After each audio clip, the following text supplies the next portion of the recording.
ونستغفره ونعوذ بالله من شرور أنفسنا وسيئات أعمالنا من يهده الله فلا مضل له ومن يضلله فلا هادي له أشهد أن لا إله إلا الله وحده لا شريك له وأشهد أن محمدا عبده ورسوله اللهم صل وسلم وبارك على محمد وعلى آله وصحبه ومن تبعهم بإحسان إلى يوم الدين أما بعد. Hadirin jamaah salat subuh Masjid Nurul Iman yang saya hormati dan dimuliakan oleh Allah Subhanahu wa taala. Kita laksanakan apa yang menjadi rencana kita setiap Ahad ada kuliah subuh. Insyaallah bertambahlah kemuliaan kita tatkala subuh bisa melaksanakan sholat subuh berjamaah kemudian berzikir. Sebagian orang menganggap sholat subuh ini biasa-biasa saja sehingga kurang kuat ikhtiarnya di dalam melaksanakannya apalagi dengan berjamaah. Maka ketahuilah yang pertama sholat subuh seperti yang sudah disampaikan pada perjumpaan yang lalu memiliki keutamaan yang luar biasa. Oleh karenanya ditawarkan banyak hal agar kita mau melaksanakannya terkhusus dengan cara berjamaah. Disampaikan oleh Nabi Shallallahu Alaihi Wasallam, "Raka'atul fajri khairun minad dunya wa ma fiha." Ya, 2 rakaat fajar maksudnya sholat sunnah sebelum subuh. Ya. Khairun lebih baik minad dunya daripada dunia. Wa ma fiha dan apa yang ada di atasnya. Kita pergi pagi Pak seperti ini Bu ke pasar mencari nafkah, mencari rezeki, berapa yang bisa kita kumpulkan dengan waktu tenggang antara ya kurang lebihnya 2 jam dari subuh sampai terbit matahari. Ya sebagian pedagang mungkin bisa mengumpulkan 10 juta ya sepagi itu sudah sangat istimewa. Tetapi kita yang melaksanakan sholat sunnah qabliyah dikatakan lebih baik, mempunyai perbendaharaan yang lebih baik daripada dunia dan isinya. Ini sholat sunnahnya. Dan disepakati bahwa ibadah wajib lebih utama daripada ibadah sunnah. Maka alhamdulillah ya, kalau bisa dilakukan dua-dua. Kewajiban dilakukan, sunnah pun dijalankan.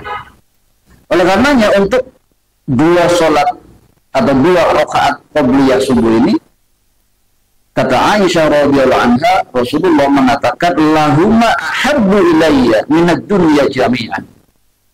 Ya. 2 rakaat itu kata Nabi lebih aku cintai daripada dunia dan seisi. Maksudnya jikalau ada perkara besar apapun di atas muka bumi ini, kalau harus meninggalkan qabliyah subuh, nanti dulu. Lebih menyukai melakukan 2 rakaat sebelum subuh daripada ngurusin perkara dunia. Baik, hadirin yang saya hormati dan Allah muliakan, maka Nabi Shallallahu Alaihi Wasallam sangat menjaganya qabliyah subuh ini. Dikatakan pula oleh Aisyah radhiyallahu anha, "Annan nabiyya sallallahu alaihi wasallam lam yakun ala syai'in minan nawafil ashadd mu'ahadatan minhu ala rak'ataini qabla subh." Ya. Nabi sallallahu alaihi wasallam tidaklah menjaga salat sunnah yang lebih kuat daripada penjagaannya terhadap salat sunnah 2 rakaat sebelum subuh. Artinya dalam kondisi apapun beliau senantiasa melakukannya. Dan kemudian disepakati oleh para ulama adanya qada untuk qabliyah subuh. Ya, jadi kalau tadi kita lewat masuk ke masjid sudah qomat dan belum sempat qabliyah subuh, itu disepakati boleh dilakukan sholatnya setelah sholat subuh. Ya. Tidak ada ba'diyah subuh, tapi ini mengganti daripada sholat yang tertinggal. Baik, dikatakan pula ma ra'aitu Rasulullah sallallahu alaihi wasallam fi syai'in min nawafil asra'a minhu ila ra'aiti bi qabla al-fajr. Ya. Yang tadi asyad, yang ini asra', lebih semangat daripada melakukan qabliyah subuh. Baik, dan ini jenis sholat yang ringan ya, sholat qabliyah subuh ini, sehingga masyhur ma'ruf surat yang dibaca setelah Al-Fatihah adalah Qul ya ayyuhal kafirun di rakaat pertama dan Qul di rakaat kedua. Jadi jenis sholat yang diringankan. Maka ya masa iya kita tidak mampu untuk melakukannya. Baik, kemudian di antara keistimewaan keadaan subuh sampai nanti, jika memungkinkan kita banyak waktu berdiam di sini sampai waktu syuruk, ya, yakni adanya sholat sunnah isyraq. Sholat sunnah yang dilaksanakan setelah waktu syuruk berlalu. Ya. Maka Nabi Shallallahu Alaihi Wasallam berkata, ya, sebelumnya tentang duduk-duduk bersama Nabi, ya, ini sangat dicintai oleh para sahabat. Dikatakan oleh seorang tabi'in, yaitu Sima' bin Harb, beliau bertanya kepada Jabir bin Samurah, "Akuntu tujalisu Rasulullah sallallahu alaihi wasallam?" Apakah engkau sering duduk-duduk bersama Nabi sallallahu alaihi wasallam? Ya. Kata beliau, "Na'am, katsiran." Iya, sering kali, ya. Kana la yaqumu min musallahu alladhi yusalli fihi subh awil ghada hatta tatlu'u syams. Ya. Biasa kami duduk-duduk bersama Nabi setelah subuh sampai matahari terbit, waktu syuruk, ya. Jadi ini terbiasa dilakukan oleh para sahabat. Jadi antara yang dilakukan ada berzikir, tentu mendapat ilmu dari Rasulullah SAW dan seterusnya, dan atau sekedar berbincang-bincang, ya, tentu dalam perkara-perkara yang ma'ruf, yang baik, ya. Kemudian faidha tola'atis syamsu bahwa wa kanu yatahaddatsuna fayakhuduna fi amril jahiliyah fayadhakun. Ya. Dulu kami biasa berbincang-bincang, ya, bahasa kitanya hurui, ya, guyon begitu, ya. Dan sebagian perkara-perkara jahiliyah dibincang. Ya, dulu seperti apa, dulu jahiliyah seperti apa, dibicarakan, ya, biasa seperti orang-orang biasa. Dan melihat itu Rasulullah SAW tersenyum. Ya, artinya membiarkan seperti itu. Jadi kalau nanti ini kajian sudah usai, barangkali waktu syuruk belum tiba, silakan berbincang-bincang. Di sini barangkali ada orang jauh, orang dekat, bisa saling mengenal dan seterusnya. Hadis riwayat Muslim. Adapun secara khusus sholat syuruk atau isyraq disebutkan pahalanya. Kata Nabi Shallallahu Alaihi Wasallam, "Man shallal ghadata fi jama'atin thumma qa'ada yadhkurullaha hatta tatlu'u syams thumma shalla rak'atain kanat lahu ajr hajjatin wa umratin wa qala tamatin." Ya. Nabi SAW bersabda, barang siapa sholat subuh, ini catatannya mesti sholat subuh berjamaah, ya. Kemudian qa'ada yazkurullah, dia duduk terus berzikir kepada Allah hatta tatlu'u syams, sampai waktu terbit.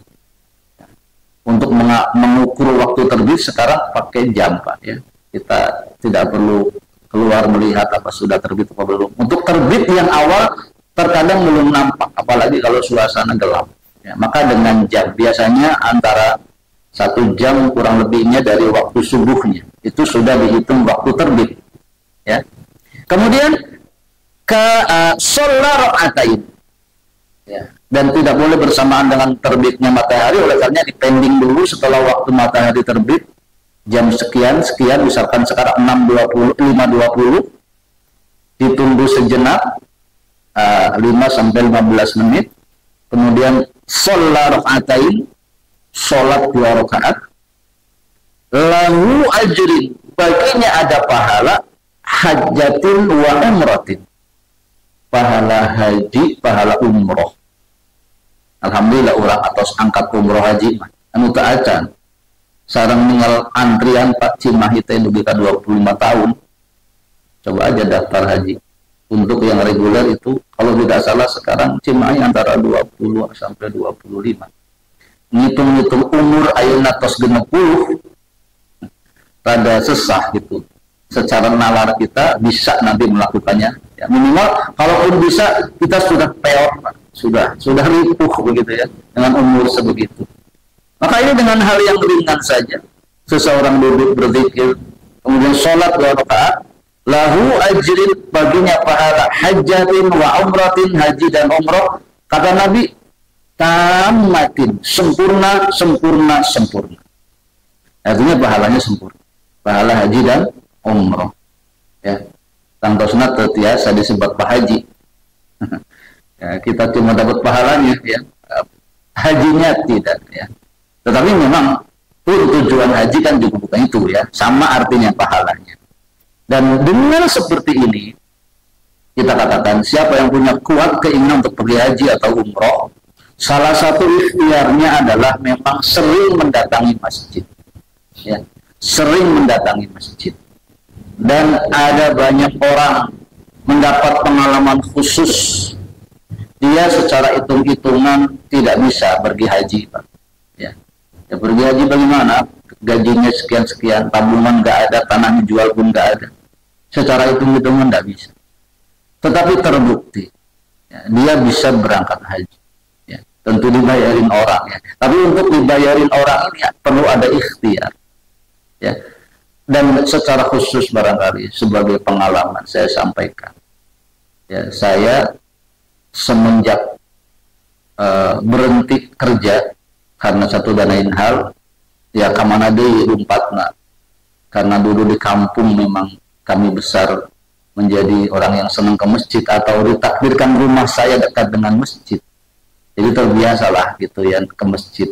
Ya kadang-kadang dulu cuma main-main saja memang anak-anak.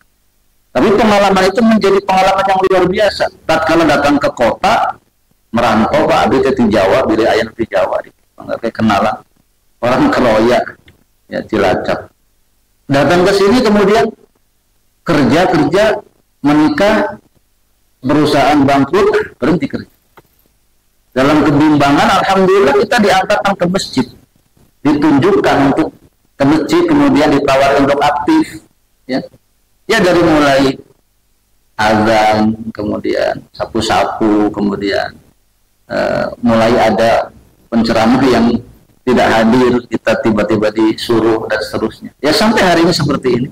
Dan dalam perjalanan rajin ke masjid, yang waktu itu jualnya memang bukan seperti sekarang sudah tahu dalil macam-macam keutamaan. Ya memang menghilangkan kebimbangan saja datang ke masjid. Tidak ada niatan-niatan khusus. Tapi karena sering dilakukan, satu saat kami sudah mengajar, dan ya pagi itu atau sore itu tidak menyangka ada seorang yang mengatakan, Pak Ustadz, sampai dia orang Jawa, sampai pengen haji, kata beliau. Ya kita siapa yang nggak pengen haji gitu loh, ya. Nah, terus gimana? Apa maksudnya, Bu? Dia orang ibu-ibu, ya. Apa maksudnya? Sampai besok datang ke rumah saya. Ya, usahakan datang. Ya betul. Pagi harinya saya datang ke rumah beliau. Beliau rumahnya di Jalan Buntu, dekat kantor pos Cimahi. Nah, setelah datang, terus apa? Nggak panjang lebar sudah. Kemarin sudah ibu sampaikan bahwa ibu nawarin haji kepada Pak Ustadz. Sekarang ikut ibu daftar. Ya. Yang benar ini serius. Iya serius itu. Ya. Hari itu pula pagi itu saya berangkat tahun 2010 waktu itu. Ya. Pagi langsung daftar. Didaftarkan oleh beliau, langsung dibayarkan uang DP-nya 25 juta, dapat SIP dengan tempo waktu 10 tahun. Dan selama 10 tahun itulah kan kurang ya teteh. Ya. Ongkos haji waktu itu 35 yang harus dibayar pemerintah. Ya selama 10 tahun itu yang nyicil juga yang bersangkutan. Sejuta tiap bulan. Nah, akhirnya 2019 ditakdirkan. Haji terakhir sebelum COVID. Itu rombongan saya. Alhamdulillah, ini salah satu saja. Ya, tentu semua orang bisa saja dengan hal-hal lain bisa berangkat haji, tapi kalau tahu ingin bukti orang tanda kutip miskin yang pergi haji, ya saya. Ya bukan ngacelem begitu saja. Ada yang bayarin. Ya. Dan kita cuma bisa mendoakan beliau sudah wafat, semoga apa yang beliau lakukan terhadap diri saya menjadi pahala yang berlipat ganda. Nah, kita bisa mendapatkan pahala haji dan umroh diantaranya dengan cara hanya sekedar menunggu sholat syuruk. Ya.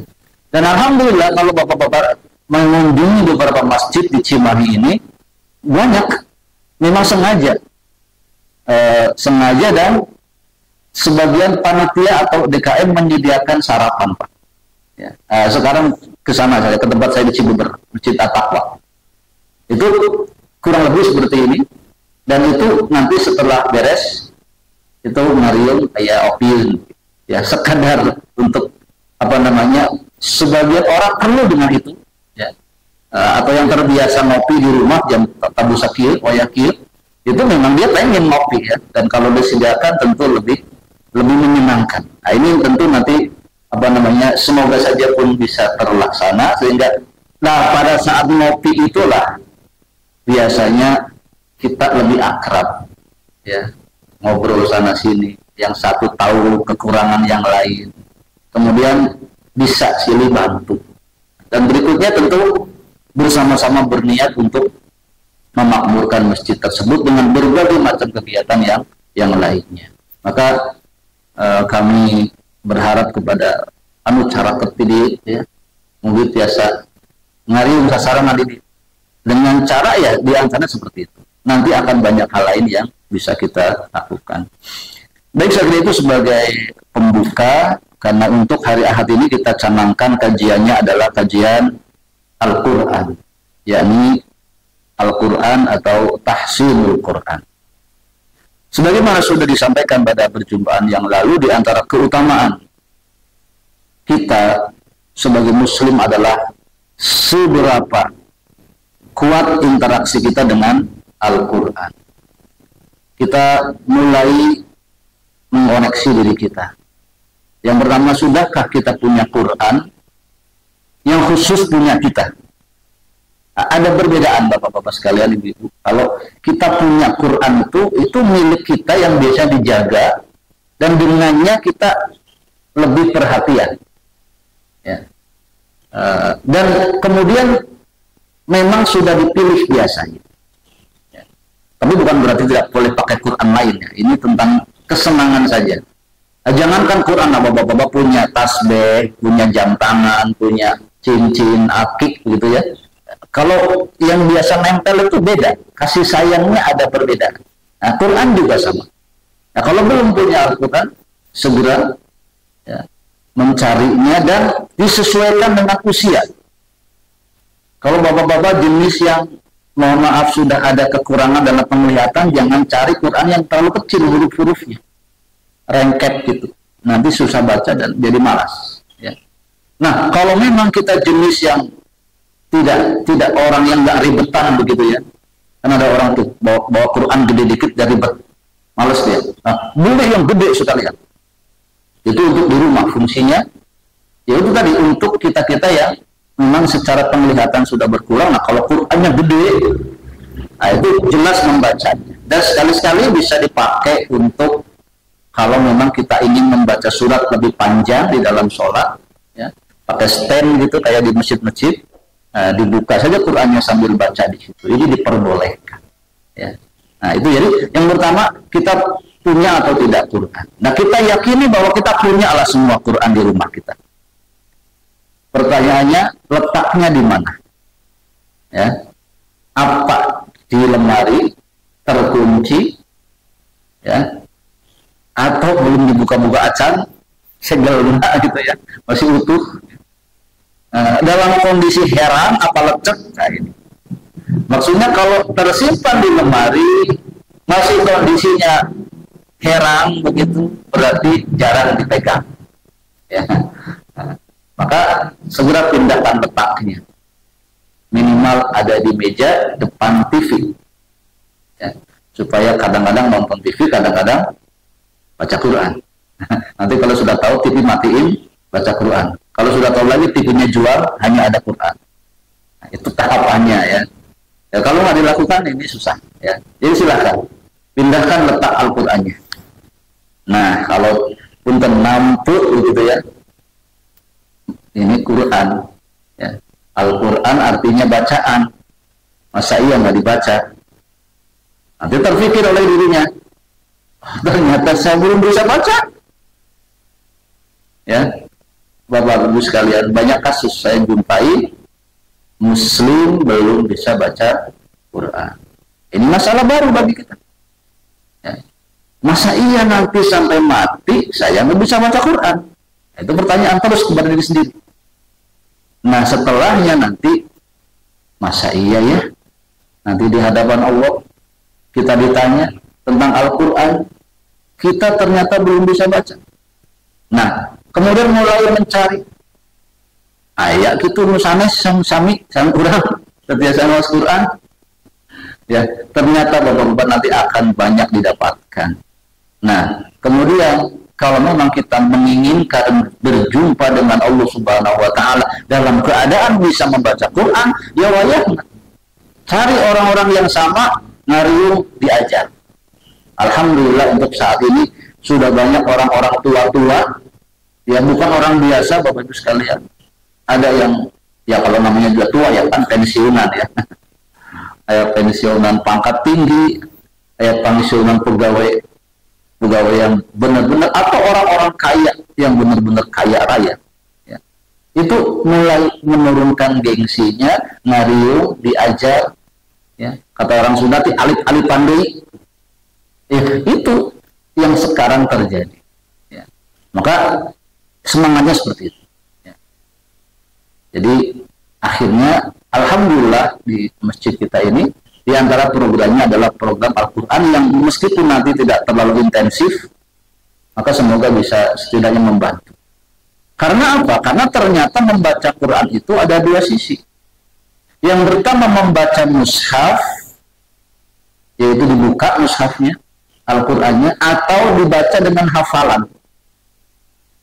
Dan khilafnya di situ. Jadi untuk para ibu-ibu jangan lagi ada tanya, Ustaz boleh nggak saya sedang haid baca Quran? Ya. Pertanyaannya bukan itu. Pertanyaannya pegang Quran boleh nggak? Itu khilafnya di situ. Kalau baca Quran sepakat boleh. Maksudnya kalau lagi haid keluar dari khilaf dengan cara apa? Baca hafalan. Sama saja. Ya, membaca Al-Quran secara hafalan. Jadi nggak ada masalah ketika seseorang punya hafalan 30 juz tidak pernah menyentuh mushaf. Bacaan aku mana? Ya hafalan. Sebagaimana Rasulullah Shallallahu Alaihi Wasallam dan para sahabat zaman itu maka acan ayat Quran, Quran tercecer, sebagian besar dihafal. Ya, jadi Rasulullah Shallallahu Alaihi Wasallam bisa dipastikan tidak pernah baca mushaf Al-Quran. Kenapa? Bacaan ayat. Ya. Nah, maka bagi para ibu itu tadi. Kalau kita belum bisa membaca Al-Quran dan kesulitan membacanya, programnya hafalan. Ya. Tetapi hafalan yang diambil dari seseorang yang baik, yang benar, dengan cara bertatap muka. Bukan dengerin murotal diapalkan punya lirah. Potensi salahnya sangat besar. Jadi menghafal itu berhadapan-hadapan. Ya, cari guru yang hafalan. Satu persatu dihafalkan. Ayatnya, suratnya, panjang pendeknya diperhatikan. Dan inilah masalah bagi kami pengajar Al-Quran. Ketika mengajarkan hafalan, ternyata orangnya sudah hafal dalam keadaan salah. Ini membenarkannya lebih susah Bapak Ibu daripada orang yang belum bisa. Ya. Sekedar untuk membedakan panjang pendek yang sudah hafal gitu ya, susah. Ya. Maka mari nanti sedikit-sedikit kita laksanakan program Al-Quran ini. Saya tidak akan terlalu detail dan rinci tentang tajwidnya. Memang benar marak liur. Ya, nanti semampunya kita ya, seringan-ringannya apa yang bisa kita laksanakan. Baik, yang lalu sudah terlaksana membaca surah Al-Fatihah, ya, membaca surah Al-Fatihah. Maka di perjumpaan ini kita murojaah, kita membaca bersama-sama surah Al-Fatihah. Nah, ini kita tambah lagi pahala. Tadi sholat qobliyah subuh, barusan ilmu secara umum, sekarang pahala baca Quran, ya, meskipun tidak pegang mushaf. Ya. Nah, ini PR berikutnya kalau memang kita orang sini, ya, dan kita punya mushaf pribadi, pas kajian hari Ahad dicantat, ya, nanti pas dibuka. Ya. Baik, mari sama-sama dengan saya membaca surah Al-Fatihah. Ya, siap. 1, 2, 3. A'udzu billahi minasyaitonir rajim. Bismillahirrahmanirrahim. Alhamdulillahi rabbil alamin. Ar-Rahmanir Rahim. Maliki yaumiddin. Iyyaka na'budu wa iyyaka nasta'in. Ihdinas siratal mustaqim. Siratal ladzina an'amta 'alaihim ghairil maghdubi 'alaihim waladdallin.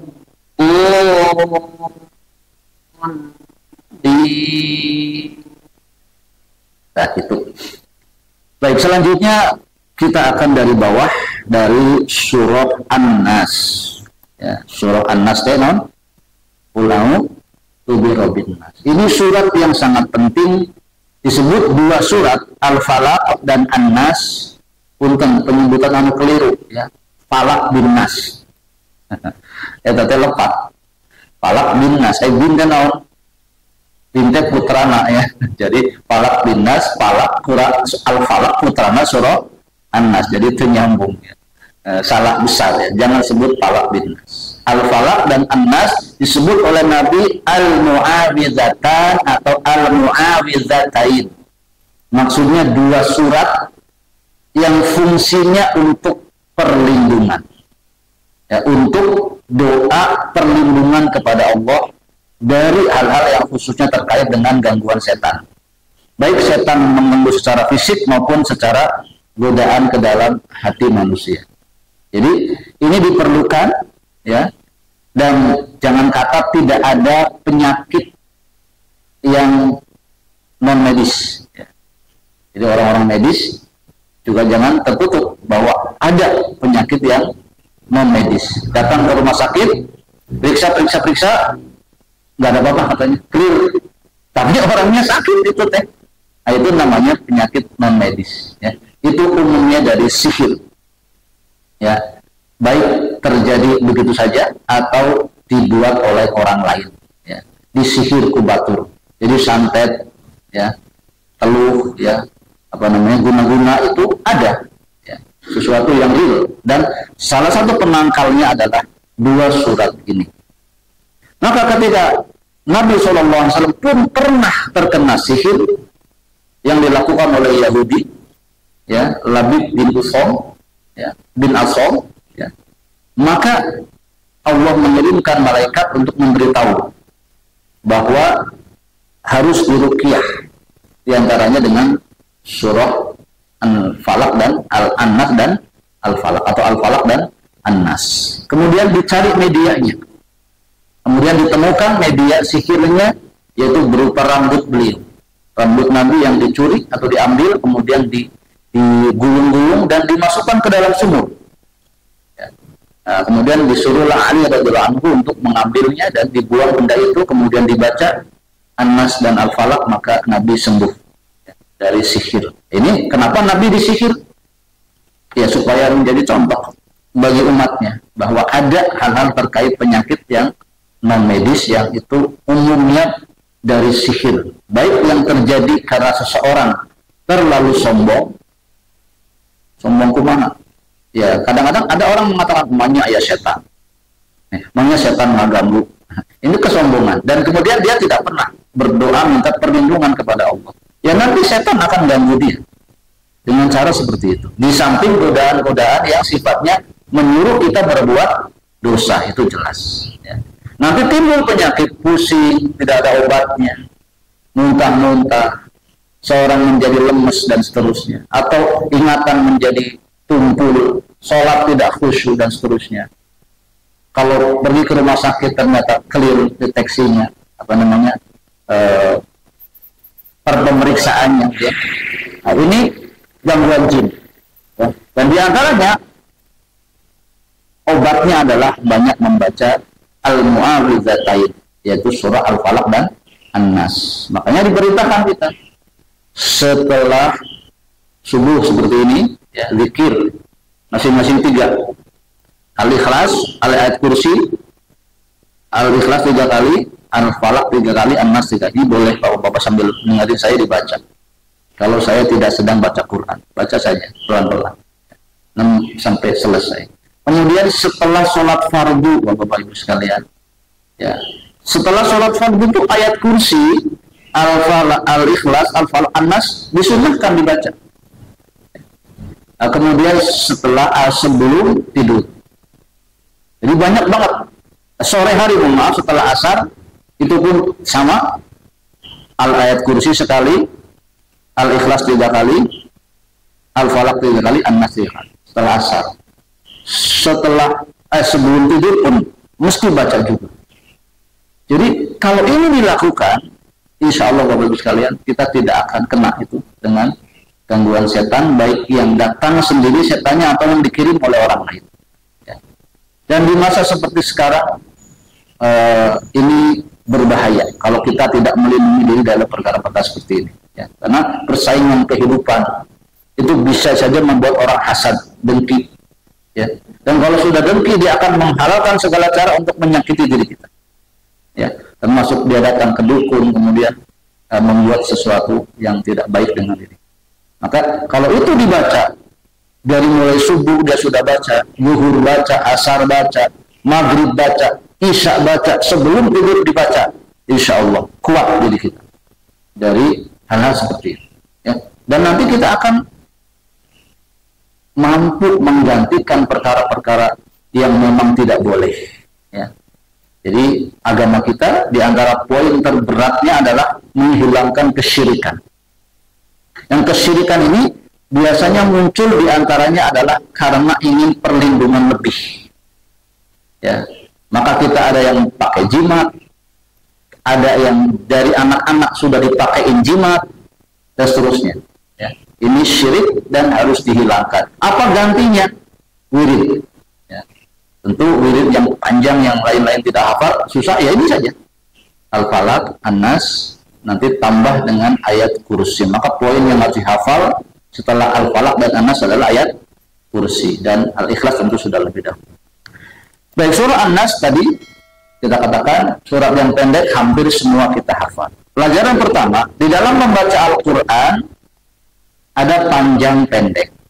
Atau begini dulu, kita tidak boleh mengatakan seseorang bacaan Qurannya bagus, ya, fasih,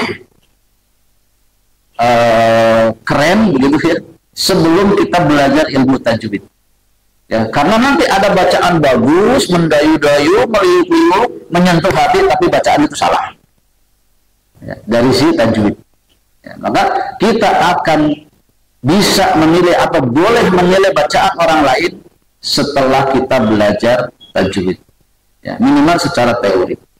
Ya, baru mengatakan, oh itu imam bacaannya baik, oh itu imam bacaannya tidak baik. Kalau kita sudah belajar tajwid. Ya. Apa itu tajwid? Mudahnya tajwid itu seperti perkataan Imam Ibnu Jazari rahimahullah, ikhraju kullu harfin min makhrajihi. Mengeluarkan setiap huruf, bunyi huruf dari tempatnya. Maka nanti setelah ini kita kenalkan makharijul huruf, 4 tempat keluarnya huruf. Di mana dalam organ mulut kita ini tidak semua huruf keluar dari jalan yang sama. Ya, kita contohkan huruf ba. Huruf ba itu keluarnya di dua bibir. Ya, monggo Pak. Jadi kalau kita bibir rusak, otomatis tidak bisa mengucapkan ba, tapi bisa mengucapkan huruf lain. Ini untuk orang tua yang tahu keterbatasan atau anaknya ada keterbatasan. Nanti kalau tahu teori ini, dia bisa mengajarkan huruf. Ya, contohnya, ketika anak kecil cadel, ya jadi al. Nah, dalam teori makhrajul huruf, huruf ro itu keluar di ujung lidah. Maka anak-anak yang cadel, apa yang diurus? Ujung lidahnya. Terapi ujung lidah. Untuk sering digetar-getarkan. Ya. Jadi huruf ro itu hanya ada di ujung lidah. Yang lain tidak terlibat. Ya. Jadi kalau tahu nanti bisa hal-hal seperti itu. Ya. Atau kebanyakan huruf keluar pada lidah. Ya, ada sekitar 18 atau 20 huruf itu keluarnya di lidah. Maka kalau lidah dipotong, otomatis orang tidak bisa bicara. Karena huruf-huruf keluar pada lidah kebanyakan. Ini namanya teori makhorijul huruf. Ya. Nah, orang bisa mengatakan dirinya fasih, orang lain fasih kalau tahu makhorijul huruf. Kemudian wa'i'ta'u dan memberikan haqqahu wa mustahaqahu. Memberikan hak dan mustahak huruf. Hak huruf diantaranya makhraj dan sifat. Nanti ada sifat huruf, ada tipis, ada tebal. Ada ngahiyang, entah ngahiyang. Ada ngajios, entah ngajios. Ya. Ini sifat. Ya. Nggak boleh huruf ba, misalkan keluar nafas ba. Nggak boleh. Itu tidak ada sifat hamas pada huruf ba misalkan. Nah, itu dipelajari. Dan mustahak itu apa? Ketika satu huruf berdekatan dengan huruf yang lain, adakah konsekuensi yang lainnya? Contohnya kalau suara en. Suara en yang muncul dari nun sukun. Di hadapannya ada huruf lain, adakah berubah en? Nah, ini teorinya ada. Apabila hurufnya 6, hamzah, ha, ain, ha, wain, kho, maka tidak berubah. An-anta, suara en tetap. Kalau hurufnya ha tetap minhu. Nah, tapi kalau an depannya nun sukun ketemu ba, suara an berubah. An jadi contohnya min ba'di jadi min ba'di. Ini aturan tajwid ya. Nah, kemudian an menghadapi 4 huruf ya, nun mim bau, an hilang sama sekali. Ya, min wa jadi miwa dan seterusnya. Nanti ada 15 huruf ikhfa yang umumnya kita pakai ang, minkum jadi minkum dan seterusnya. Nah, kalau sudah paham ini, baru orang bisa mengatakan bacaan dirinya atau bacaan orang lain baik atau hurufnya. Ya, baik. Dalam surah An-Nas yang pertama tidak ada panjang lebih kecuali di bagian akhir. Sisanya panjang biasa, 2 harokat. Qul a'udzu birabbin nas. Nas itu. Yang nas semua di ujung itu panjang lebih. Ya. Namanya mad arid bisukun dalam ilmu tajwid. Tapi pedomannya begitu. Tidak ada panjang lebih kecuali di ujung ayat. Nanti ada surat yang tidak ada panjangnya. Pendek loh semua di ujungnya. Itu yang pertama. Yang kedua, adanya gunnah yang banyak.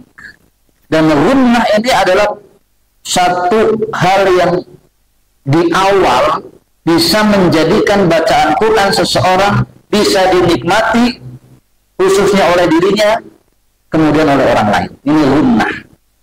Ya. Apa itu gunnah? Sautun ladzidun murakkabun fi jismin nun. Ya, wal mim. Suara lezat yang teratur yang keluar dari suara nun dan suara mim. Ini gunnah.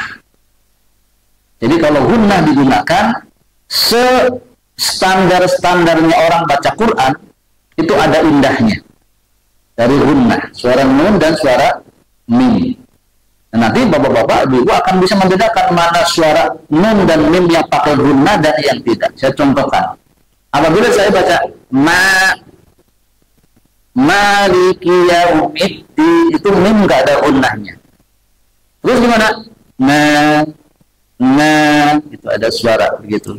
Maliki, ada itunya. Ya. An'amta ihdina, tidak ada guna. Itu. Maka kalau itu saja dulu diperbaiki, otomatis bacaan Quran kita akan lebih baik. Ya. Kemudian gunnah yang asli ketika nun tasydid, mim tasydid. Nanti ada istilah ditahan, tidak boleh tergesa-gesa.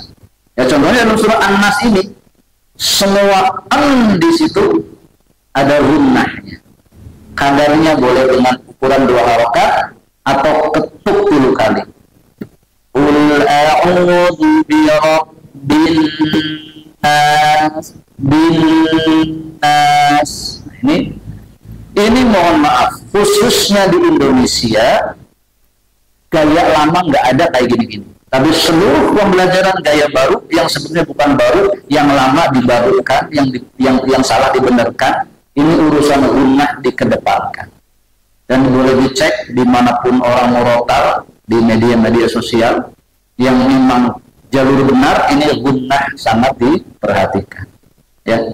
Baik, setelah saya diikuti secara hafalan saja surah An-Nas. Ya. Baik. Nah, betul-betul ya disuarakan. Ya. Suara menjadi kuat, suara menjadi bagus tuh kalau kadang-kadang kita pun tenggorokan. Ya. Makanya kalau imam suara lebih panjang, ya pantas dia sering tenggorokan kalau baca. Nah, nanti akan menguat, Pak. Karena nanti ketika kita baca Quran ada orang tuh suara pendek aja dipotong beberapa ayat yang merulang panjang. Itu nafas terlatih kalau kita kadang-kadang mengeluarkan suara dengan kuat. Ya. Baik, setelah saya. A'udzu billahi minasy syaithanir rajim. Silakan. A'udzu billahi minasy syaithanir rajim. Ada ya. Bismillahirrahmanirrahim. Bismillahirrahmanirrahim. Ya. Qul yang pertama hurufnya of. Tidak kul tapi qul. Kalau belum bisa belajar huruf of. Qafiku qul. Qiyut kalau dalam bahasa Indonesia atau Inggris ya. Bukan ka. Oh ya. Qul a'udzu birabbin nas. Mangga. Qul a'udzu birabbin nas. Pada rob biasanya ada yang longgar. Qul a'udzu birabbin nas, bukan birabbin nas. Rob bin nas. Mangga sakredi. Qul a'udzu birabbin nas. Malikin nas. Malikin nas. Ilahin nas. Ilahin nas. Tadi saya sampai di awal, setiap di situ tertahan, itu namanya gunnah. Hukumnya wajib. Di situ nun tasydid, jadi wajibul gunnah, wajib gunnah. Gunnah akmal yang paling kuat. Berikutnya min syarri. Ini hukumnya ikhfa. Ikhfa juga ada gunnahnya. Min syarri, dan syarri bukan sari. Syarri. Dicoba. Min syarri, sampai situ malam. Syarri. Min syarri bukan bisa. Min syarri artinya keburukan ya. Min syarril waswasil khannas. Enggak. Min syarril waswasil khannas. Alladzi yuwaswisu fi sur, itu hurufnya sod. alladzi yuwaswisu fi sudurin nas. Enggak.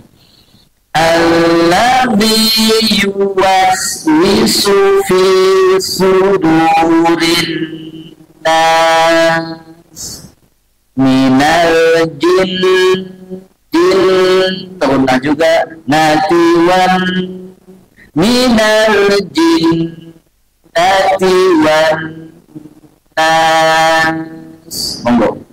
Minal jinnati nas. Jadi, dan itu gunakan pada saat sholat. Makanya nggak ada lah sholat berusuhan itu. Mau kemana gitu. Kadang-kadang orang sholat 2 rakaat semenit setengah beres. Saya jamin bacaannya kacau itu. Kalau 2 rakaat semenit setengah beres, pasti awut-awutan bacanya. Ya. Minimal 2 menit, itu pun tanpa surat pendek.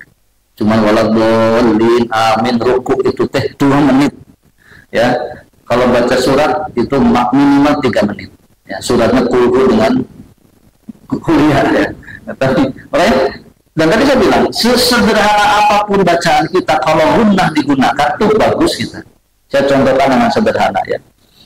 Bismillahirrahmanirrahim. Tidak pakai lagam apa-apa. Qul a'udzu birabbin nas, malikin nas, ilahin nas, min syarril waswasil khannas. Itu aja sudah nyaman ke diri kita ya. Disitulah tadabbur yang pertama. Tadabbur yang pertama adalah dengan memperbaiki bacaan, dengannya minimal dirinya sendiri merasa enakan, apalagi orang lain yang mendengarkannya. Dan diantaranya faktor kita malas baca Quran, kadang-kadang tidak merasa enak. Enak kan kita baca Quran orang teh. Nah, ini dipelajari, didawamkan, nanti lama-lama dengan sendirinya bagus ya. Baik, kita terjemahkan. Qul katakan.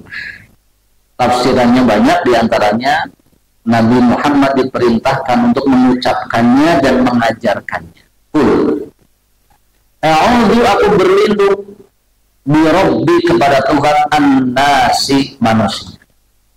Inilah kenapa tadi disebut ayat perlindungan, karena secara khusus kita mengatakan a'udzu bi rabbin nas, aku berlindung kepada Rabb-nya manusia ya, Rabb, pencipta, penguasa, yang menghidupkan, yang mematikan, dan nanti yang memberi pahala di akhirat atau memasukkan ke dalam dosa, atau memberi dosa atau masukkan orang ke surga atau ke neraka, itu Rabb. Dan kita berlindung dengan Allah, kepada Allah. Maka siapa orang yang berlindung kepada Allah, dia sudah meminta perlindungan kepada yang paling bisa melindungi. Ya, kita punya backing now.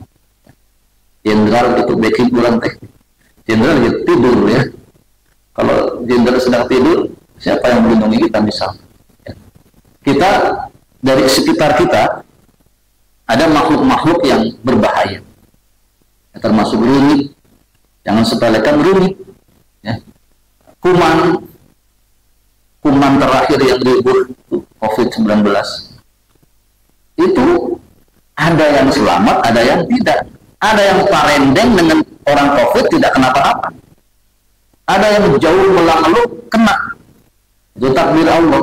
Maka kalau kita minta perlindungan kepada Allah, siap Allah lindungi. Mungkin saja kita menjadi orang yang berinteraksi langsung tapi tidak kenapa-napa. Malikin nas, raja manusia. Di dunia ada raja, di dunia ada penguasa, tapi raja dan penguasa kadang-kadang bukan siapa-siapa kita. Ya, pemboro raja, penguasa di negara batu. Ya. Penguasa di negeri kita, sebagian orang merasa musuhnya dia teh. Ya. Ayah gitu Pak. Jadi presiden dianggap sebagai musuh. Yang pemboro ngalindungi. Maksudnya tidak boleh begitu ya. Tetapi kenyataannya. Nah, kalau kita meminta perlindungan kepada Malikin Nas, raja di raja, bukan saja raja antar manusia, tapi rajanya semua raja. Ini kenapa kita penting minta perlindungan dengan surah An-Nas ini. Dan dipahami ya maknanya tadi. Ilahin nas, sesembahan manusia. Raja di dunia, penguasa sehebat apapun dia tidak boleh disembah, dan siapa coba mau menyembahnya maka percuma saja. Ya. Telah ada manusia yang mengaku sebagai raja dan mau disembah siapa? Fir'aun. Sekarang jasadnya tergeletak masih ada. Seperti itulah raja dunia. Ya. Masa yang Tuhan disembah? Allah yang menciptakan kita, membuat diri kita hidup, memberi rizki, maka yang pantas disembah hanya Allah. Dan kita minta perlindungan dari Dia yang menciptakan kita, Dia yang menguasai semua alam ini, yaitu Raja tadi, dan otomatis yang kita sembah ini sudah pantas cocok dengan iyyaka na'budu wa iyyaka nasta'in. Hanya kepadamu lah kami menyembah dan hanya kepadamu lah kami minta pertolongan. Dari apa? Min syarri, dari kejahatan, dari keburukan. Al-waswasi, sesuatu yang membuat was-was, membisikkan, ya, kecewis-kecewis. Nah, ini suka langsung masuk ke dalam dada. Al-khannas, sesuatu yang tersembunyi, maksudnya setan. Jadi kita berlindung kepada Allah dari yang membisikkan begitu saja ke dalam hati kita yang dia tidak terlihat, ya si setan ya. Supaya tidak begitu. Ya. Ini kita perlukan, apalagi yang punten interaksinya kuat dengan orang lain, interaksinya dengan lawan jenis, ini sebagai orang-orang muda, ini rawan sekali bisikan-bisikan yang seperti itu. Ya. Maka menjadi sulit, mohon maaf, untuk tidak melihat hal-hal yang pornografi atau berinteraksi berlebih-lebihan dengan lawan jenis karena dorongan dari dalam setan yang main. Ini kita minta perlindungan kepada Allah untuk tidak seperti itu. Ya. Allazi waswisu, yang setan itu kerjaannya membisikkan fi suduri, ke dalam hati, ke dalam dada an-nasi, yaitu manusia. Jadi di dalam itu ada yang langsung ke ayah nanaon, ujuk-ujuk pengen buat salah, pengen buat dosa. Ini memang begitu. Ya, coba aja dalam rumah sendiri, ya, sedang puasa pula, istri nggak ada, anak nggak ada, idealnya nggak boleh ada keinginan buat dosa kan? Tapi nggak kayak gitu. Silakan rasakan, tetap akan ada muncul dorongan berbuat dosa. Meskipun kita di rumah kita tidak ada siapa-siapa, justru kebanyakan itu muncul di situ. Ya, kita bisa melakukan kejahatan yang lebih besar justru tatkala sendirian. Ya, macam-macam dilakukan, terutama zaman sekarang, zaman sosmed. Ya. Sebagian, mohon maaf, istri itu senang Pak ditinggalin oleh suaminya. Kenapa? Di rumahnya bisa macam-macam dengan handphonenya dan seterusnya. Ini perlu adanya perlindungan dari Allah Subhanahu wa Ta'ala. Minal jinnati wan nas. Yang bisikan itu terkadang bukan dari jin saja. Jelas kalau dari jin sudah lebih dahulu, wan nas, dan terkadang dari manusia. Ya. Tentu saja maksudnya bukan seorang datang ke kita bisikin di telinga kita, bukan. Ya. Tiba-tiba kita sedang diam, teman kita, yuk kita nongkrong. Nah, WA dia deh. Yuk kita nongkrong. Nongkrong ke mana? Itu teh bisikan. Berarti harus di mana? Sahana mayarna. Kalau sudah tempatnya oke, terus gratis, kumaha? Siap biasanya. Ini bisikan dari teman kita, ya manusia yang waktu itu posisinya sebagai setan. Jadi ini pentingnya kita minta perlindungan kepada Allah dari setan dengan membaca ini. Ya. Semua orang bisa begitu. Itu tidak dicari, tidak usahakan usahakan teman-teman kita muncul menawarkan ini, menawarkan itu.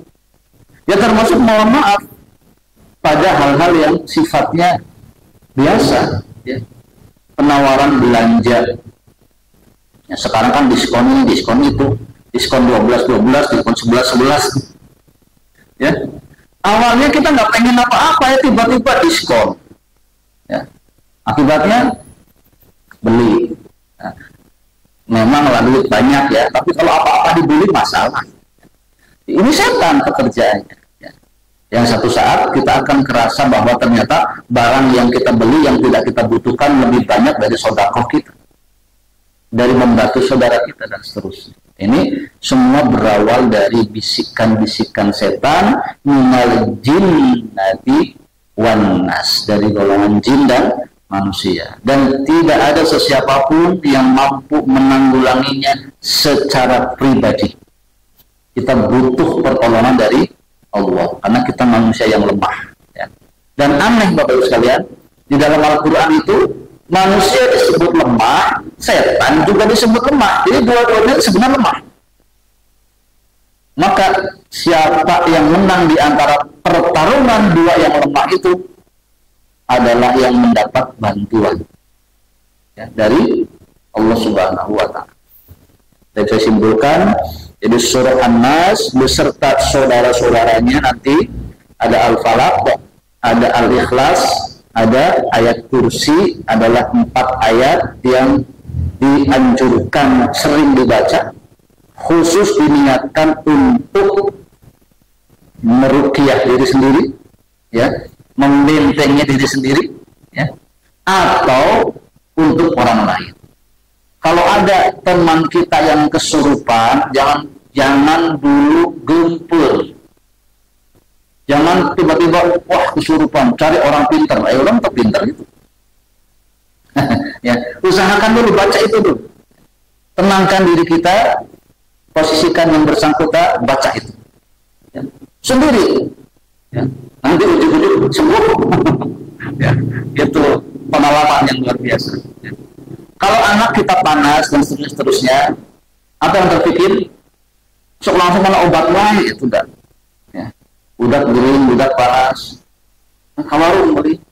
Usaha dulu. Ya, baca Al-Fatihah. Boleh ya, Al-Fatihah termasuk ayat ruqyah. Ya, Al-Fatihah tiupkan ke air, airnya diminumkan ke anak. Itu dulu. Baca yang tadi. Kalau memang perlu baru dilakukan pertolongan medis. Ini karena memang penyakit-penyakit itu ada betul-betul yang datang dari setan. Setan menggoda kita. Maksudnya apa menggoda dengan anak panas? Ya kalau anak panas, ibunya riuh, bapaknya riuh, jadi terbiasa ke masjid. Kadinya lumpatna. Jadi kenapa setan bikin anak kita panas? Ya.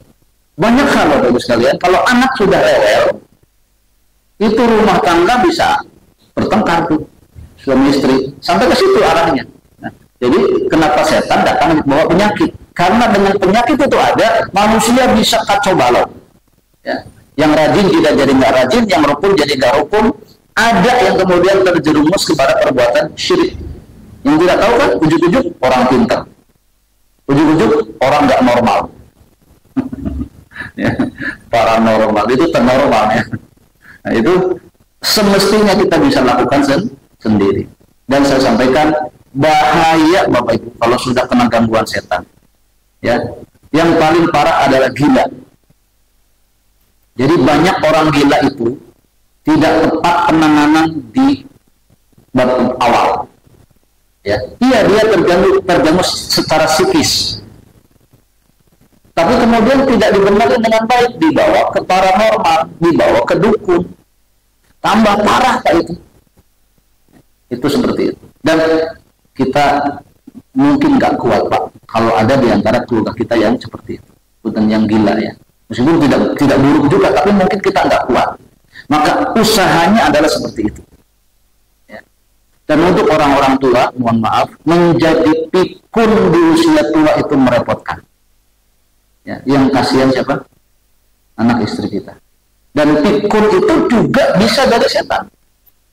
Ya, maka bersyukur kalau kita orang-orang sudah tua, ya sudah mulai rajin ke masjid, banyak berzikir kepada Allah, satu saja kita terhindar dari sifat pikun ini sudah luar biasa.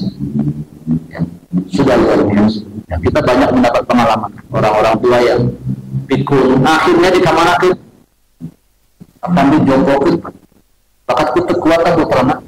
Ya kalau sudah pikun mah bukan salah siapa-siapa, maksudnya yang berbuat memang begitu, ya sudah makan bilang belum makan dan seterusnya. Ya ada pantasnya anak-anaknya nggak kuat. Maka kita mari berusaha untuk tidak pikun, ya, diantaranya dengan melakukan perlindungan kepada Allah dengan hal-hal yang ringan. An-Nas, Al-Falaq, dirutinkan. Baik, saya kira itu untuk perjumpaan kita pada pagi hari ini. Sebentar lagi masuk syuruk ya. Jadi maksudnya syuruk sudah masuk. Kalau tidak salah 5.20-an ya. Dan sholat syuruk tidak bisa dilakukan pas 5.20, tetapi ditambah waktunya sehingga masuk waktu duha awal. Ya. Sehingga sebetulnya sholat syuruk itu sholat duha awal. Terus kok pahalanya gede banget. Ya kan kita dari mulai sholat berjamaah, berzikir, ya pantas ya, berbeda dengan sholat duha. Dan apabila sudah sholat syuruk, bolehkah sholat duha? Boleh. Karena sholat duha kan sampai 8 rakaat. Jadi sekarang 2, nanti jam 8 2, jam 10 2, silakan. Sambil menjelang zuhur dicicil.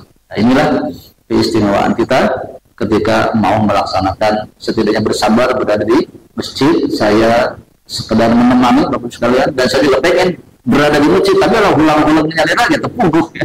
Kadang-kadang baik. Nah, maka saya berusaha mengumpulkan ini, silahkan dibicarakan, dibiwarakan kepada yang lain. Di Masjid Nurul Iman ada kajian subuh, kuliah subuh. Kalau tidak salah Pariki ngupload di YouTube. Jadi kumaha caranya mengakses YouTube Masjid Nurul Iman ya, nantilah Bapak-bapak mungkin paham ya.